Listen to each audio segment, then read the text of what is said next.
क्या आपकी x communicate करेगा, क्या कम्युनिकेशन के बारे में सोच रहा है नहीं सोच रहा है।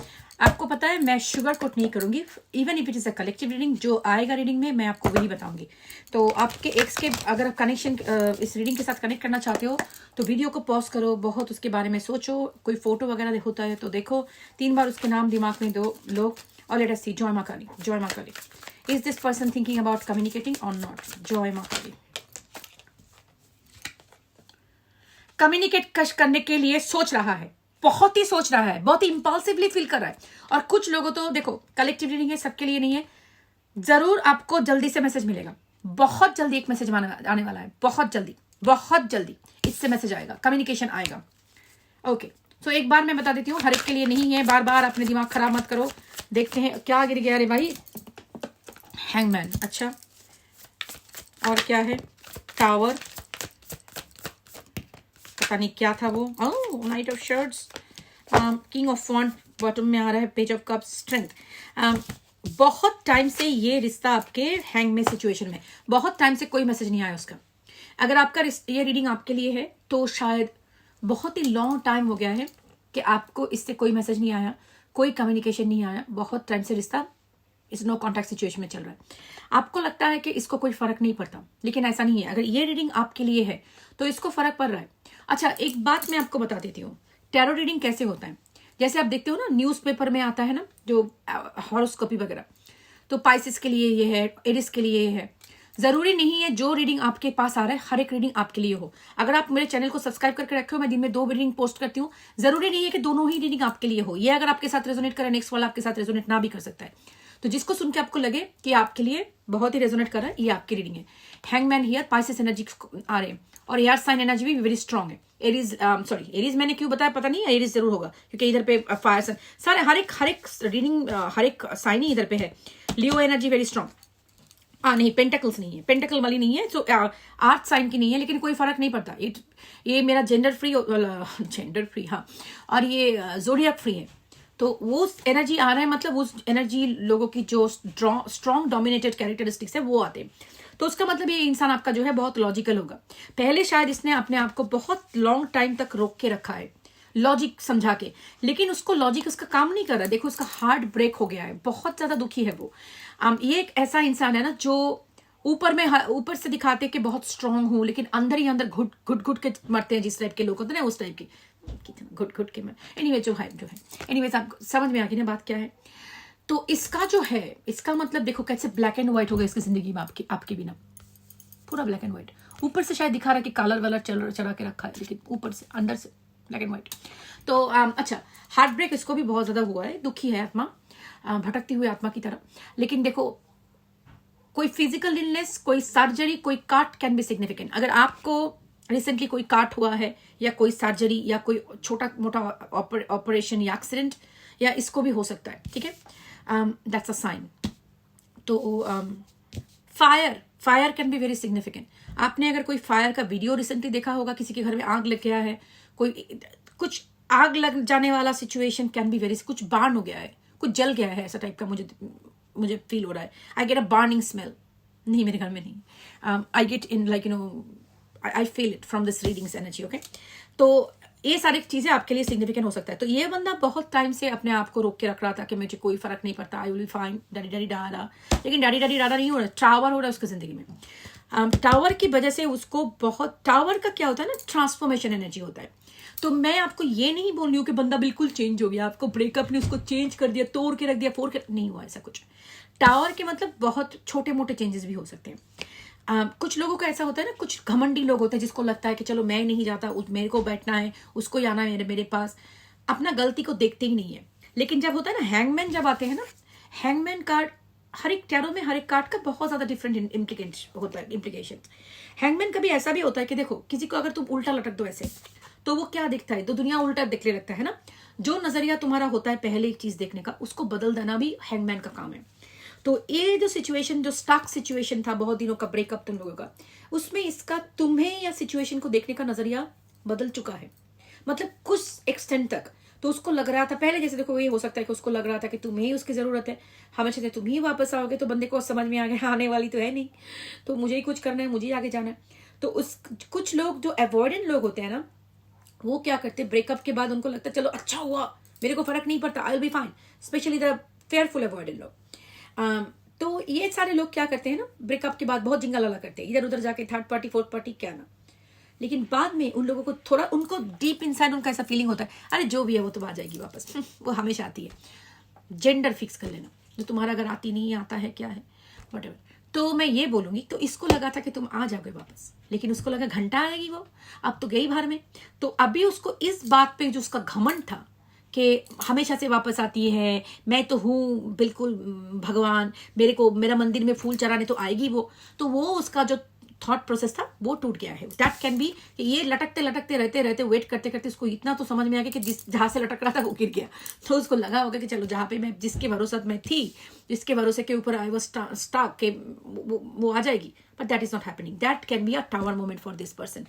अभी वो आपके बारे में सोच रहा है, लेकिन हाँ, इस टाइप के लोग जो होते हैं ना, इस टाइप के पेज के काम जो होते हैं ना, पेज लोग है बहुत बचपना टाइप की, बचपना माने नॉट बचपन, बच्चा नहीं है, 50 साल का बचपन होगा इसका, मतलब they might be of like 60 years old, लेकिन like a child, like a thought process. तो क्या होता है ना, कुछ लोग ऐसे होते हैं जिनको इमोशनल डेप्थ नहीं होता, मतलब वो समझ में नहीं आता, बचपन में उनको सिखाई नहीं जाता कि इमोशनल डेप्थ कैसे डील किया जाए, कैसे एक कॉम्प्लेक्स इमोशंस को हैंडल किया जाए। रिश्ते में जैसे आते हैं ना, दो लोग को झगड़ा वगड़ा हो गया, तो उसको डील करने के लिए बहुत नेगेटिव चीज को फेस करना होता है, अपना क्रिटिसिज्म फेस करना होता है, वो सब कुछ फेस करके अच्छा तुम मुझे ये बोल रहे हो, मेरा ये चीज तुम्हें पसंद नहीं है, अच्छा तो मेरे अंदर कुछ ऐसा है जो यू डिडंट लाइक, ये बात भी एक्सेप्ट करना लोगों के लिए एक बहुत बड़ी बात है। इमोशनल इमैच्योर लोग जो होते हैं ना, ये बात को समझना कि मेरे अंदर भी कुछ गलती हो सकता है, इनको मार डालता है, हे भगवान मार डालो मुझे, मेरे अंदर क्या गलती हो सकती है, मैं तो परफेक्ट ह्यूमन बीइंग हूं। तो they don't like it, they don't like to hear that उनके अंदर कोई प्रॉब्लम है।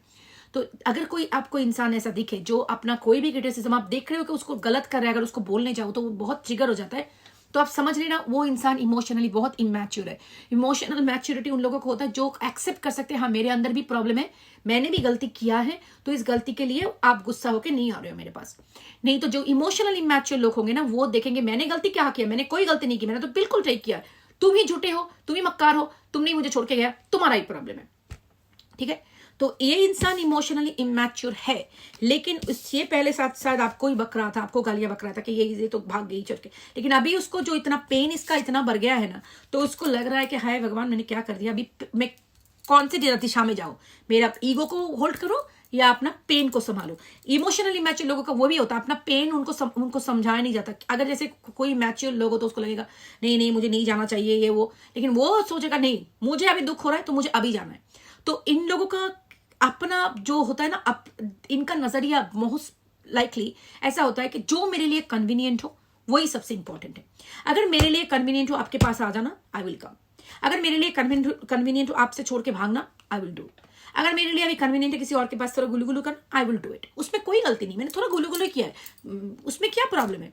लोगों को समझ में नहीं आता emotional affair is also affair, emotional cheating is also cheating. Cheating doesn't really mean that आप किसी के साथ रिश्ते में रह जाते हो। अगर आप किसी के साथ अपना गर्लफ्रेंड या बॉयफ्रेंड को छोड़ के किसी के साथ जाके इधर पे यूं कर रहे हो, वो भी इमोशनल चीटिंग है, ठीक है। इन लोगों को समझ में नहीं आता, इनको लगता है कि हाँ फुल प्रेजेंट रिलेशनशिप में आ जाना चीटिंग है।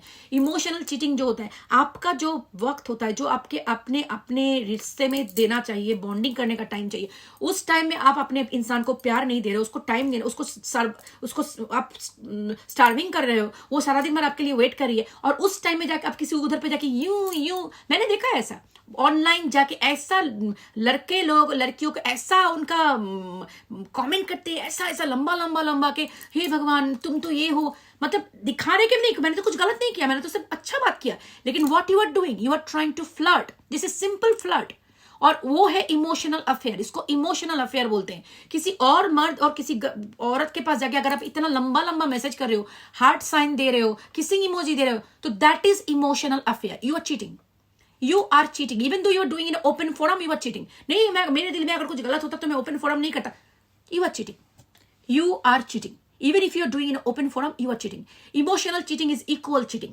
ओके। तो ये लोग करते हैं, इनको लगता है मैंने कुछ गलती नहीं किया, आपको मुझे माफ कर देना चाहिए, आपको समझना चाहिए वो मेरे दोस्त है। क्यों? जो दोस्त तुम्हारे पार्टनर को ट्रिगर करे वो दोस्त तुम्हें रखना नहीं है।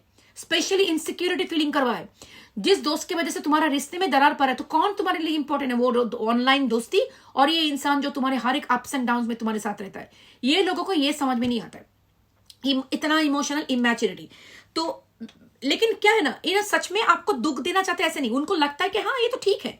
It's not they truly want to give you pain. जैसे नार्सिसिस्टिक लोग होते हैं ना, वो जानबूझ के आपको दर्द देते हैं, लेकिन इस टाइप के लोग ऐसे होते हैं ना, उनको ऐसा लगता है बचपन में जैसे थॉट कि क्या होता है ना, उसका बॉडी डेवलप हो जाता है, लेकिन दिमाग 11 ईयर्स मैक्सिमम 10 ईयर्स की एज में स्टॉप हो जाता है, इमोशनल मैच्योरिटी। तो उनको लगता है कि हाँ इसमें क्या गलती है, मैंने तो इससे बात किया है, मैं तो थोड़ा दोस्ती बन के ऐसे दोस्ती खेल रहा था। Fuck you idiot. वो जो इमोशनल अफेयर करे वो अफेयर एक्सेप्टेड, लेकिन इन लोगों को समझ में नहीं आता है। बट एनीवेज बाहर में जाइए लोग। बट एनीवेज इसको लगा था आप आ जाओगे, लेकिन आप तो नहीं आए अभी इसको लग रहा है कि नहीं, ये तो गया है इस पानी में, तो इसको वापस लानी है। आ रहा है वापस मैसेज, कम्युनिकेशन जो भी है आ रहा है, बहुत जल्दी कम्युनिकेशन आएगा इससे। अगर ये आपकी रीडिंग है, स्ट्रांग रहो, लगे रहो, मुन्नी भाई जो भी हो, आएगा ये इंसान जल्दी से आपको मैसेज करेगा। लेकिन अभी आपको ये समझना है कि आएगा जो वापस, इसमें इस बात में मैं क्या करूं, लड्डू बांटू? नहीं, ये जो आएगा आपके पास क्या सच में कुछ कमिटमेंट लेके आ रहा है? नहीं आ रहा है। ये वो ही 11 ईयर की बुद्धि लेके और 50 साल की बॉडी लेके आपके पास आ रहा है, घुटनों में दर्द, लेकिन दिमाग है 11 ईयर्स का। इससे आपका क्या फायदा होने वाला है? कुछ भी फायदा नहीं होने वाला है। अभी आपको ये करना है, वापस जो बंदा आएगा आप एक स्क्रिप्ट लिख के रखो, उसको बोलो देख जो भी हुआ है अब तक जो हुआ है सही, भूल जाओ, आगे जाके क्या तू कंसिस्टेंट रिलेशनशिप में रह सकता है। अगर हो सकता है दोनों मिलकर बात करेंगे, अगर कोई झगड़ा वगड़ा हो जाए दोनों, वी विल प्रॉमिस, कुछ भी हो जाए we will keep in touch, we will fix things, talking. भाग के नहीं जाना है, बार बार रन ऑन एंड ऑफ नहीं करना है। कर सकता है, अगर कर सकता है वेलकम, अगर नहीं कर सकता है दरवाजा बंद। तो अगर वो आपको बोलेगा, देखो अगर आपको सच में प्यार करता है ना, वो इंसान अगर आपको सच में प्यार करता है ना, इस बात पे उसको फर्क पड़ेगा। वो बोलेगा नहीं, I will work on my self, क्योंकि कोई जो आपको प्यार करता है आपको खोने के लिए ऐसा कुछ नहीं करेगा जो आपको खोना पड़े। अगर वो आपको बोले नहीं I don't want to do anything, इसका मतलब मान लो ये बंदे ने आपको कभी प्यार नहीं किया, आपको सिर्फ यूज किया है। आपकी एनर्जी, आपकी रिसोर्स, आपकी स्पिरिचुअलिटी, आपकी पावर, आपकी प्यार, सबका यूज किया है। ठीक है, अगर आपको स्ट्रेट फॉरवर्ड बोलते हैं I don't want to do anything, is better part ways, let the fucker get away from your life, because that fucker never loved you, okay, that played with your emotion, वो आपकी emotion के साथ खेला था, आपको use किया था। और भगवान मालिक उस जितने आंसू आपके आंख से निकले हैं ना, हर एक का जवाब मिलेगा उसको। एक दिन कोने में बैठ के रोएगा और सरेगा, बिकॉज जो इंसान लोगों के साथ बुरा करता है, लोगों का प्यार का यूज करता है, उसको झूठा दिलासा देता है, कभी तेरे को छोड़ के नहीं जाएंगे, तेरे साथ कुछ भी हो जाए, I will always there with you, and then take advantage of you, and then one morning when you ask for commitment and then leave you saying that I have nothing to give you. भगवान है जिसके भरोसे वो गया ना आपको छोड़ के, वो ही उसको इतना खून की आंसू रुलाएगा ना, उसकी जिंदगी नरक से भी ज्यादा हो जाएगा खराब। And I promise it is gonna happen, क्योंकि भगवान और ऊपर वाला जिनको भी जिस नाम से भी आप पुकारते हो, उनका हिसाब बराबर होता है। इतना आंसू किसी से रुलाना, किसी को फॉल्स प्रॉमिस करके, उसके साथ जिंदगी के साथ खिलवाड़ करके, प्यार का नाटक करके, एक बार बोलना कि तू मेरी जिंदगी में बाहर बन के आई हो, एक दिन बोलते कि यू रूइन माई लाइफ। भगवान है ऊपर, God is there, every tear shedded who will be return 10 times 100 folds, because God is there. So अपना काम करो, अपने आगे बढ़ो, अपना बाउंड्री सेटअप करो। अगर बाउंड्री सेटअप करने के बाद वो जाता है तुम्हारी जिंदगी से, जाने दो उसको जिंदगी से, ठीक है, जाने दो। और अगर सच में इंसान गलत करते हैं, अगर सच में उसको एहसास हुआ कि शायद मैंने कुछ गलत कर दिया या जल्दबाजी में कुछ कर दिया, वो खुद आके आपको सॉरी बोलेगा कि हाँ मुझसे मिस्टेक हो गया है। हर एक इंसान से मिस्टेक होता है। अगर आप किसी से प्यार करते हो, उसके सामने झुकने में कोई खराब नहीं होता, आप बड़े हो जाते हो। अगर वो आपके सामने आके झुकेगा और सच मानेगा, तो आपकी नजर में वो बहुत बड़ा हो जाएगा, तब उसको एक्सेप्ट कर लेना। लेकिन अगर ना करे तो आगे बढ़ो जिंदगी को लेके। इस टाइप के इंसान के होने से तो जिंदगी में अकेला होना अच्छी बात है, ठीक है, अकेला होना अच्छी बात है। रास्ते में जो होते हैं ना स्ट्रीट डॉग्स, उनको खिलाओ, उससे तुम्हें पुण्य मिलेगी, लेकिन इन लोगों के साथ अपना टाइम बर्बाद मत करो, ठीक है। चलो, अगर आपको रीडिंग बुक करनी है, प्राइवेट रीडिंग बुक करनी है, पेड प्राइवेट रीडिंग, तो मेरे चैनल से ईमेल एड्रेस लेना, divinemothersguidance@gmail.com, mothers with an S. Miss spelling करोगे तो स्कैमर के पास जाएगी, इसलिए कॉपी पेस्ट कर लेना। और कभी मैं व्हाट्सअप नंबर मैं आपको नहीं दूंगी, अगर कोई दे रही है वो स्कैमर है। और मैं कभी पर्सनल स्पिल ओवर करने के लिए आपके से पैसा नहीं मांगूंगी. I never do that. Okay, take care of yourself. Love and light. Bye.